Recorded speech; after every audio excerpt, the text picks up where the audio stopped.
Bonjour, bienvenue dans cette vidéo introductive au e-learning.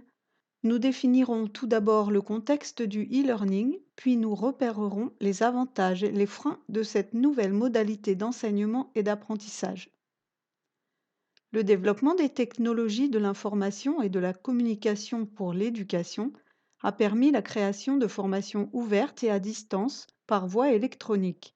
On parle en anglais de formation par e-learning ou en français d'apprentissage en ligne. Les enseignants et formateurs ont leur rôle à jouer dans la conception de tels dispositifs et dans l'encadrement des participants. Ils doivent pour cela adapter les modèles pédagogiques utilisés lors des formations présentielles. La formation par e-learning présente l'avantage de former un maximum de personnes en un minimum de temps et d'harmoniser les connaissances de chacun. C'est intéressant lorsqu'il existe une quantité significative de contenu à délivrer à un grand nombre d'apprenants et qu'on a pour objectif de développer des connaissances de base homogènes sur un sujet. Un suivi personnalisé des apprenants peut être mis en place via une plateforme d'apprentissage en ligne et garantit la traçabilité de l'assiduité.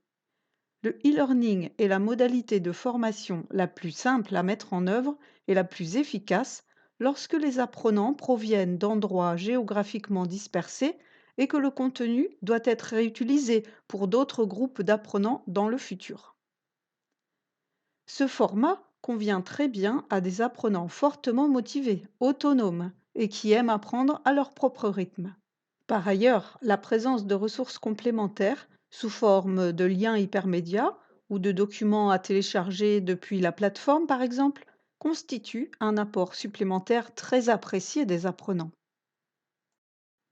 Les inconvénients retrouvés le plus souvent sont l'abandon de la formation par manque de motivation, le sentiment d'isolement de l'apprenant ou à cause tout simplement d'une interface inadaptée.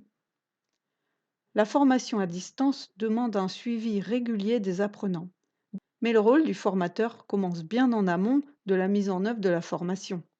Les supports et documents de formation existants dans le cadre d'un cours magistral classique ne peuvent pas être automatiquement transformés en matériel d'apprentissage numérique en les mettant tout simplement à la disposition des apprenants sur un site Internet. Le e-learning est différent de la formation en présentiel et nécessite des supports spécifiques. En particulier pour ce qui concerne les modules de formation numérique en auto-apprentissage. Le matériel doit être soigneusement conçu et doit intégrer un soutien pédagogique adéquat pour permettre aux apprenants de travailler de façon indépendante. C'est ce que nous allons développer dans les ressources suivantes. Pour l'institution, cela permet de former en même temps un grand nombre de personnes afin d'acquérir ou de réactualiser des connaissances avec des coûts diminués, des statistiques pour le suivi de formation et des résultats automatisés. Pour l'apprenant, il réalise la formation quand il veut et où il veut, se forme à son propre rythme, dans un temps donné malgré tout. Pour le formateur, la fonction d'accompagnement devient essentielle. Avant la mise en œuvre, il explicite les objectifs et la structure de la formation et adapte son contenu et sa forme. Ensuite, il encadre et relance pendant la mise en œuvre. Il aide à maintenir la motivation, l'implication de l'apprenant. En bref, le rôle des tuteurs dans l'organisation de la formation à distance est la clé du succès. Je vous propose de consulter nos autres ressources si vous souhaitez être guidé dans la transformation digitale de votre cours. À bientôt!